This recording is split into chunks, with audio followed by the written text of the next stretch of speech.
என்ன ஆசீர்வாதத்தை ஆண்டவரிடத்தில் பெற வேண்டுமானாலும் விசுவாசம் இல்லாமல் பெற்றுக்கொள்ள முடியாது. உங்களுக்குள்ள ஒரு நிரந்தரமான ஆறுதலை கொண்டு வருகிறவர் இயேசு. ஆகவேதான் அவர் சொல்லுகிறார், நானே உங்களுக்கு ஆறுதல் செய்கிற தேவன்.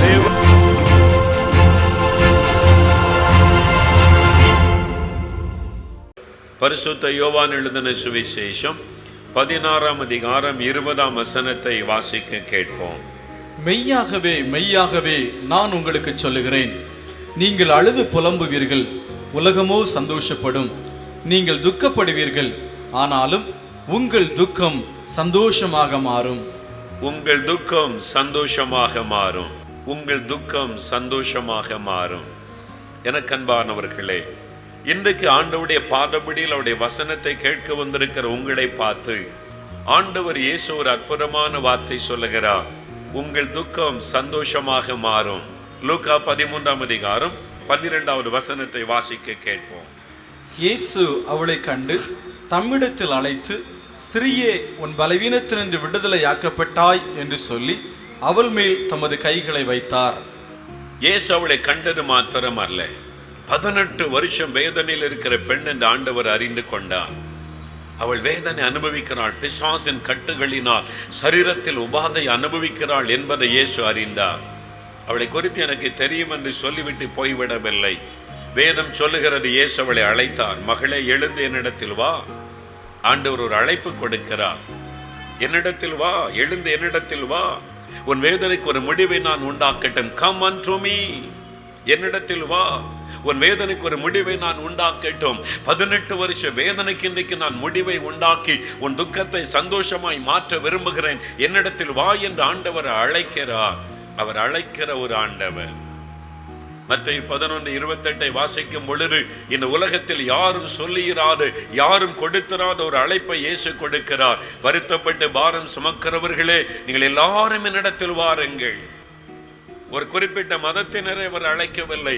வருத்தப்பட்டு பாரம் சுமக்கிறவர்களே, நீங்கள் யாராயிருந்தாலும் எல்லாரும் என்னிடத்தில் வாருங்கள் என்று இயேசு அழைப்பு கொடுக்கிறார். நான் உங்களுக்கு இளைப்பாறுதல் தருவேன். எதற்காக அவர் அழைக்கிறார்? மதம் மாற்றுவதற்காக இயேசு அழைக்கவில்லை. ஒரு மனிதனை மதம் மாற்றுவதற்காக இயேசு இந்த உலகத்திற்கு வரவும் இல்லை. மதம் மாற்றுவதற்காக இந்த கூட்டம் இங்கே நடத்தப்படவும் இல்லை. மதத்தை மாற்றுங்கள் என்று இயேசு சொல்லவும் இல்லை. அதற்காக இயேசு இந்த உலகத்திற்கு வரவில்லை. அவர் இந்த உலகத்தில் வந்ததின் நோக்கம், வருத்தத்திலும் வேதனையிலும் பாரத்திலும் இருக்கிற மனிதனுக்கு இளைப்பாறுதலை கொடுக்கும்படியாக, சமாதானமற்றிருக்கிற மனிதனுடைய வாழ்க்கையில் சமாதானத்தை கொடுப்பதற்காக, பரிசுத்தமில்லாத மனுஷனுடைய வாழ்க்கையில் பரிசுத்தம் கொடுப்பதற்காக, துக்கத்தோடு இருக்கிற மனுஷனுடைய வாழ்க்கையில் துக்கத்தை மாற்றி சந்தோஷப்படுத்துவதற்காக, அதற்காகத்தான் அவர் இந்த உலகத்தில் வந்தார். அவர் அழைப்பு கொடுக்கிறார். வருத்தப்பட்டு பாரம் சுமக்கிறவர்களே, வேதனையை சுமக்கிறவர்களே, எல்லாரும் என்னிடத்தில் வாருங்கள், நான் இளைப்பாறுதலை உங்களுக்கு தருவேன். Come unto me, I will give you rest. உங்களுடைய இருதயத்திலே, ஒரு ஆத்மாவிலே ஒரு அமைதி, ஒரு சமாதானம், மெய்யான மகிழ்ச்சியை நான் உங்களுக்கு தருவேன் என்று ஆண்டவர் சொல்லுகிறார். நிரந்தரமான சமாதானம், உலகம் கொடுக்க முடியாத சமாதானம், ஒரு ஆத்ம அமைதி ஆண்டவர் நமக்கு தருகிறார். காரணம் என்ன தெரியுமா? ஒரு மனிதன் மனம் திரும்பி இயேசுவண்டை வரும் பொழுது சமாதான பிரபுவாம் இயேசுவே நம்முடைய உள்ளத்தில் வந்து நமக்குள் வாசம் பண்ணுகிறார். நமக்குள் வந்தவர் வாசம் பண்ணுகிறார். வானத்தை பூமியை உண்டாக்கின தேவன் அற்ப மனிதர்களாகிய நமக்குள் வருவது எவ்வளவு பெரிய ஆனந்தம்! இந்த சந்தோஷம் ஒரு மனுஷனுடைய உள்ளத்தில் கொடுக்கத்தான் இயேசு இந்த உலகத்தில் வந்தார். அதற்குத்தான் அவர் அழைப்பை கொடுக்கிறார். என்னிடத்தில் வாருங்கள், நான் உங்களுக்கு இளைப்பாறுதல் தருவேன் என்பதாக. என்னிடத்தில் வருகிற ஒருவரை நான் புறம்பே தள்ள மாட்டேன். யோவான் 6ஆம் அதிகாரம் 37ஆம் வசனத்தில் இயேசு அப்படி சொல்லுகிறார். பாவிகள் என்று சமுதாயத்தால் ஒதுக்கப்பட்டவள் இயேசுவை தேடி வந்தார்கள். இயேசு அவளை புறக்கணிக்கவில்லை. அவருடைய பாவத்தை மன்னித்து சமாதானத்தை கொடுத்தார். குஷ்டரோக வியாதி கொண்டவர்கள் இது தீட்டான வியாதி என்று சமுதாயம் புறக்கணித்து ஒதுக்கி தள்ளினர். இயேசுவை நோக்கி அவள் கூப்பிட்ட பொழுது இயேசு அவளை புறக்கணிக்கவில்லை. அன்போடு கரம் நீட்டி தொட்டவளுக்கு அற்புதம் செய்தார் என்று வேதம் சொல்லுகிறது. கண் தெரியாத குருடன் என்று சமுதாயம் அற்பமாய் எண்ணி புறக்கணித்திருந்தது. இயேசுவோ அற்பமாக எண்ணவில்லை. அந்த குருடனுடைய கூப்பிடுகிற சத்தத்திற்கும் ஆண்டவர் செவி கொடுத்து என்னிடத்தில் வா என்று அழைத்து அற்புதமான சுகத்தை கொடுத்தார். ஒருவரையும் அவர் புறம்பே தள்ளுகிற ஆண்டவர் அல்ல. நீங்கள் அவரை வெறுத்தாலும் அவர் உங்களை நேசிக்கிறார். நீங்கள் அவரை புறக்கணித்தாலும் அவர் உங்களை நேசிக்கிறார். நீங்கள் அவர் தெய்வம் அல்ல என்று அவரை குறித்து கேவலமாய் பேசினாலும் அவர் உங்களை நேசிக்கிறார். பிரியமானவர்களே, என்னிடத்தில் வாருங்கள், நான் உங்களுக்கு இளைப்பாறுதல் தருவேன் என்று ஆண்டவர் சொல்லுகிறார். ஒரு சமயம் ஒரு கிராமத்திற்கு நான் ஊழியத்திற்கு சென்றிருந்த பொழுது ஒரு வீட்டிற்கு என்னை ஜெபிக்க அழைத்து போனார்கள். அந்த வீட்டில் இருந்த தாயார், அந்த சகோதரி ஒரு சிறு குழந்தையை கொண்டு வந்து என் முன்னால் நிறுத்தி சொன்னார்கள், யா என் குழந்தையை பாருங்கள் என்றார்கள். அழகான ஒரு பெண் குழந்தை. அந்த குழந்தை பார்த்தபோது என்ன விசேஷம் என்று கேட்டேன். அந்த தாயார், அந்த சகோதரி சொன்னார்கள், ஐயா, நான் இயேசுவுக்கும் எனக்கும் சம்பந்தமே கிடையாது. நான் ஒரு கிறிஸ்தவ குடும்பத்தை சார்ந்தவள் அல்ல. இயேசுவை பற்றி எனக்கு அதிகமாய் ஒன்றும் தெரியாது. ஆனால் இந்த குழந்தை பிறந்தபோது ஒரு கொடிய வியாதி தாக்கினது. அந்த வியாதி நிமித்தம் அநேக ஆஸ்பத்திரிக்கு அந்த சகோதரி கொண்டு போனார்களாம்.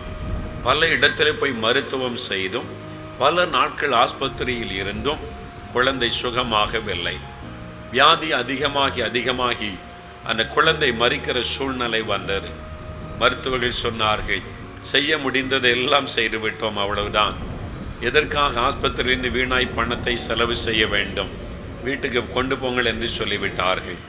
கைவிடப்பட்ட நிலைமையில் அந்த குழந்தை கொண்டு வந்து வீட்டிலே வைத்திருந்தார்களாம். அழுது கொண்டே இருந்தார்கள். இந்த குழந்தையினுடைய உயிர் ஊசலாடி கொண்டிருந்தது. எப்பொழுது மரிக்குமோ என்கிற நிலைமை. தாயினுடைய உள்ளம் எப்படி வேதனைப்படும்.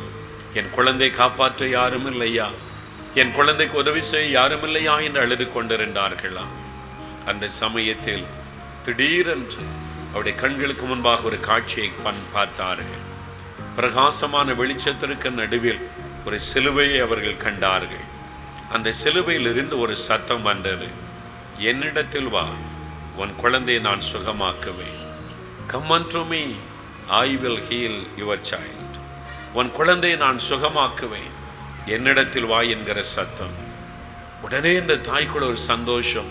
யாரோ என் குழந்தையை சுகமாக்குவேன் என்று சொல்லுகிறார்கள். குழந்தை தூக்கி கொண்டு எழுந்தார்கள். யார் என்று தெரியவில்லை. யாரோ என் குழந்தை சுகமாக்குவேன் என்று சொல்லுகிறார்கள். பக்கத்து வீட்டுக்கு ஓடினார்கள். இப்படி ஒரு சத்தத்தை நான் கேட்டேன், என்னிடத்தில் வா, உன் குழந்தை சுகமாக்குவேன் என்ற சத்தம் கேட்டது. அந்த காட்சி மறைந்து விட்டது. என் குழந்தை யாரோ சுகமாக்குவேன் என்று சொல்லுகிறார்கள். உடனே அவர்கள் சொன்னார்கள், அவர்களும் கிறிஸ்தவர் அல்லாதவர்கள், நீ சிலுவையை கண்டேன் என்று சொல்லுகிறாய், அப்படியானால் அது கிறிஸ்தவர்கள் தானே வைத்திருக்கிறார்கள். அப்ப இயேசு தான் உன்னோடு பேசி இருக்க வேண்டும். அப்ப இயேசு கிட்ட போவன், குழந்தைக்கு ஏதாவது ஒரு செய்வா, அந்த குழந்தை சுகமாக்குவா என்று சொல்லி பக்கத்து ஊரில் ரொம்ப தூரத்தில் ஒரு ஆலயம், கிறிஸ்தவ ஆலயம் இருக்கிறது, அங்கே போ, ஒருவேளை அந்த இயேசு உன் குழந்தை சுகமாக்குவார் என்று சொன்ன உடன் சாக கிடந்த உயிர் ஊசலாடி கொண்டு இந்த குழந்தையை தூக்கி கொண்டு அந்த தாய் ஓட்டமாய் ஓடினார்கள். தூரத்தில் இருந்த பக்கத்து கிராமத்தில் இருந்த ஆலயத்திற்கு ஓடினார்கள். அந்த ஊரை நெருங்கி அந்த ஆலயத்திற்கு அருகில் வந்த பொழுது ஆராதனை முடிந்து ஜனங்கள் எல்லாம் போய் கொண்டிருந்தார்கள். அந்த மண்டபத்தில் ஒரு ஊழியக்காரர் நின்று கொண்டிருந்தார். அவள் அணிந்திருந்த அங்கி, அந்த உடையை வைத்து அறிந்து கொண்டார்கள், இவர்தான் இந்த கிறிஸ்தவ போதகராய் இருக்க வேண்டும் என்று சொல்லி இந்த சகோதரி ஓடி போய் தன் குழந்தை அவர் கையிலே கொடுத்து, ஐயா, என் குழந்தை காப்பாற்றுங்கள் என்று அந்த குழந்தை கரத்திலே கொடுத்தார்கள். அவரும் டக்கென்று குழந்தை கையில வாங்கினார். குழந்தை உயிர் ஊசலாடி கொண்டிருக்கிறது. நான் இப்படியம்மா ஒரு குழந்தை காப்பாற்ற முடியும், ஆஸ்பத்திரிக்கு கொண்டு போனாயா என்று அந்த போதகர் விசாரித்தார். அவள் சொன்னார்கள், எல்லா ஆஸ்பத்திரி கொண்டு போய் பார்த்து விட்டேன், இனிமேல் என் குழந்தை காப்பாற்ற முடியாது என்று சொன்னார்கள். இப்படி ஒரு காட்சியை நான் கண்டேன். என்னிடத்தில் வா, உன் குழந்தை சுகமாக்குவேன் என்று அவர் எனக்கு சொன்னார். ஆகவே தான் வந்திருக்கிறேன், குழந்தை சுகமாக்குங்கள் என்று. உடனே ஒரு காரியத்தை விளங்கி கொண்டார். இயேசு இந்த பெண்ணை சந்தித்திருக்கிறார், அவர்தான் சுகமாக்குவேன் என்று அழைத்திருக்கிறார் என்று சொல்லி அந்த குழந்தை கரத்தில் எடுத்து ஒரு சின்ன ஜெபம், இயேசுவின் நாமத்தில் ஜெபித்து அந்த தாயின் கரத்தில் இந்த குழந்தையை கொடுத்தாராம். அந்த நிமிஷத்திலிருந்து அந்த குழந்தை சுகமடைய ஆரம்பித்தார். அந்த மரணத்தின் கண்ணிலிருந்து ஒரு விடுதலை இந்த குழந்தைக்கு ஆண்டவர் கொடுத்தார். சுகமாயிற்று.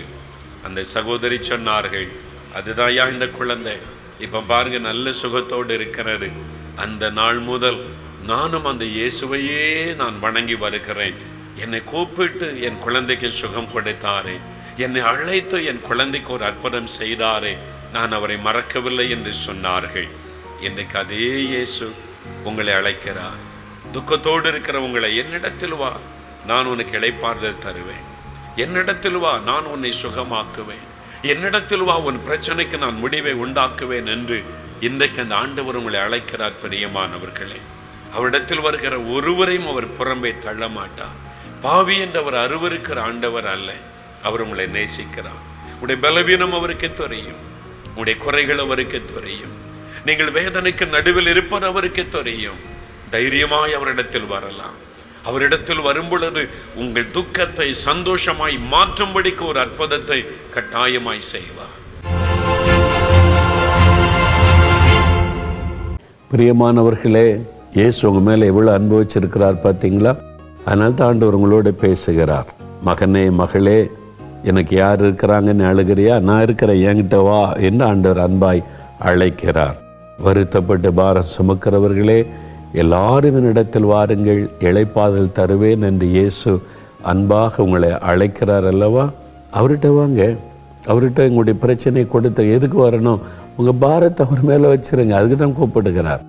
உன் பாரத்தை மகளே எதுக்கு நீ சுமக்கிற? மகனை நீ ஏன் சுமக்கிற? நீ கொண்டு வந்து என் பாதத்தில் வச்சிரு, நான் பார்த்துக்கிறேன். உங்களுக்கு இளைப்பாறுதலை கொடுக்க, ஆறுதலை கொடுக்க, சமாதானத்தை கொடுக்க ஆண்டவர் அழைக்கிறார். வியாதின்ற பாரம், கடன் பிரச்சனைன்ற பாரம், அல்லது ஏதோ ஒரு கவலை, கண்ணீர், என்ன பாரமாக இருக்கட்டும், ஆண்டோடைய பாத்தில் இன்னைக்கு இறக்கி வச்சிடணும். இறக்கி வைக்க ரெடியாக இருக்கிறீங்களா? அப்போ என் கூட சேர்ந்து ஜெபிக்கிறீங்களா? உங்களுடைய உள்ளத்தில் என்னென்ன பாரம் இருக்கிறத எல்லாத்தையும் ஆண்டோட இறக்கி வச்சிடணும். சரியா? ஆண்டோட்டு வாங்க, இயேசுவே உங்ககிட்ட நான் வந்திருக்கிறேன், எல்லாத்தையும் உங்கள் மேலே வச்சிடுறேன், நீங்கள் பொறுப்படுத்திக் கொள்ளுங்கன்னு சொல்கிறீங்களா? இன்றைக்கு நீங்கள் என்னென்ன காரியத்தை சொல்லி அவர் பாதத்தில் வைப்பீங்களோ அதிலெல்லாம் அற்புதம் நடக்கும். விசுவாசிக்கிறீங்களா? நான் விசுவாசிக்கிறவங்களுக்காக இப்போ ஜெபிக்க போகிறேன். நாம் ஜெபிக்கலாம். அப்படியே கண்களை மூடுங்க. ஒரு நிமிடம் சொல்லுங்கள், ஆண்டவரே இந்தந்த பாரம் இருக்குது, இந்த பாரத்தை எல்லாம் உண்மையில் நான் வச்சிடுறேன் அப்படின்னு சொல்லுங்கள் பார்க்கலாம். தகப்பனே, இந்த மகளை பாருங்கப்பா, இந்த தம்பியை பாருங்க, இந்த மகனை பாருங்க, தங்க பாரத்தை எல்லாம் உங்க மேலே இறக்கி வைக்கிறாங்க. என்னால் அதை சுமக்க முடியல, தாங்க முடியல.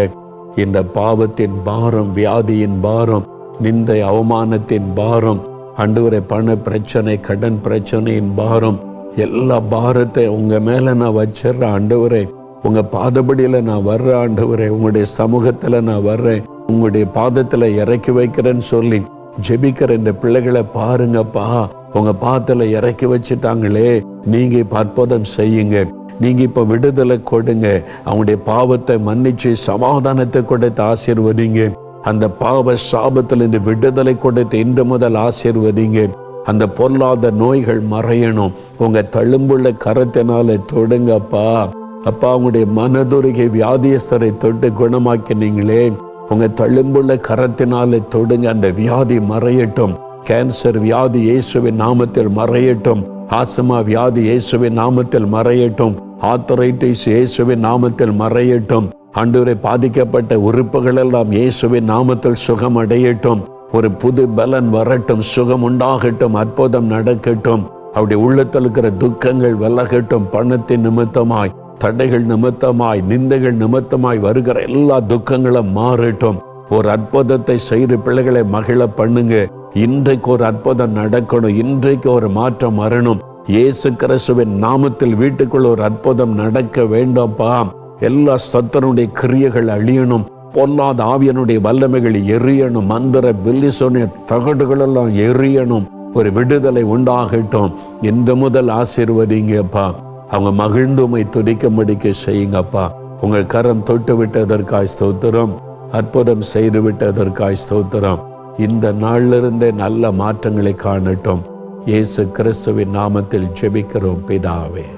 ஆமேன், ஆமேன். For further details and prayer support, contact Jesus Redeems Ministries, Nalumavudi, Thoothukudi District. 628-211. Our phone number 04639-353535. info@jesusredeems.org. Our website www.jesusredeems.com. God bless you.